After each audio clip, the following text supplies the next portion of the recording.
ඔබ මේ දකින්නේ සැබෑ ජීවිතයේ ස්පයිඩර්මෑන් වයි. කිසිම ආරක්ෂක වැටක් හෝ උපකරණයක් නැතුව තත්තු 4ක් උස ගොඩනැගිලක් දිගේ තප්පර කිහිපයකින් ඉහළට නැගින මේ පුද්ගලයා මුළු ලෝකයම පුදුමයට පත් කළා. නමුත් ඔබ දන්නවාද මේ වීර ක්‍රියාව කරන මොහොතේ ඔහු ඒරටේ සිටි අනවසර සංක්‍රමණිකයෙක් කියලා. අද අපි කියන්න යන්නේ අනවසරෙන් රටක ඉඳලා මුළු රටකම වීරයා වුණු මාමුදු ගසාමාගේ අදහාගත නොහැකි තතාවයි. 2018 වසරේ මැයි මාසයේ එක් සැන්දෑවක පැරිස් නුවර වීදියක විශාල පිරිසක් රැස් වෙලා කෑගසමින් සිටියා. හේතුව වුණේ අවුරුදු 4ක් කුඩා දරුවෙක් මහල් නිවාසයක 4 වැනි තට්ටුවේ බැල්කනියේ අනාරක්ෂිතව එල්ලී සිටීමයි. දරුවා අත්හැරුණු සැනින් මරණය ස්ථිරයි. මිනිසුන් පොලිසියට කතා කරද්දී පාරේ ගිය එක් තරුණයෙක් එකවරම ඉදිරියට ආවා.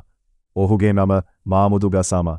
ඔහු මාලි රාජ්‍යයේ සිට ඉතාමත් දුෂ්කර ගමනක් ඇවිත් කිසිදු ලියකිවිලි නැතුව හොර රහසේ ප්‍රංශයේ ජීවත් වුණු කෙනෙක්.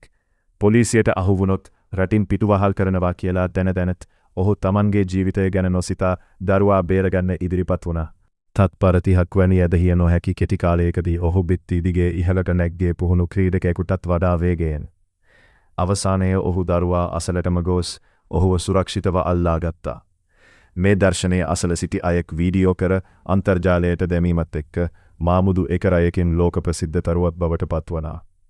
ඔහු අනවසර සංක්‍රමණිකයෙකුත් වනත් ඔහුගේ වීර ක්‍රියාව ප්‍රංශ රජයේ මවිත කළා. ප්‍රංශ ජනාධිපති එමැනුවෙල් මැක්‍රෝන් ඔහුව එලිසේ මාලිගයට ගෙන්වා උපහාර දැක්වුවා.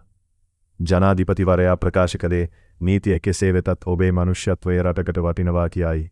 ප්‍රතිඵලය වුණේ වසර ගණනාවක් ලියකියවිලි නැතුව හිටපු මාමුදුට රජය විසින් ගෞරවනීය ලෙස ප්‍රංශයේ පුරවැසි භාවය ලබා දීමයි. මාමුදුගේ ජීවිතය එතනින් නතර වුණේ නැහැ.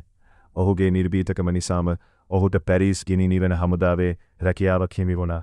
පාරේ යන සංක්‍රමණිකයෙක් විදිහට හිටපු ඔහු අද දහස් ගණනකගේ ජීවිත බේරන වෘත්තීය ගිනි නිවන භටයෙක්. සැබෑ වීරත්වය කියන්නේ පපුවේ තියෙන හයියටයි කියලා මාමුදු ලෝකයටම ඔප්පු කළා. මේ වගේ සැබෑ ජීවිතයේ වීරයන් ගැන ඔබ මොකද හිතන්නේ? මේ කතාව ඔබව මවිත කළා නම් ලයික් එකක් දාලා වීඩියෝ එක ෂෙයා කරන්න.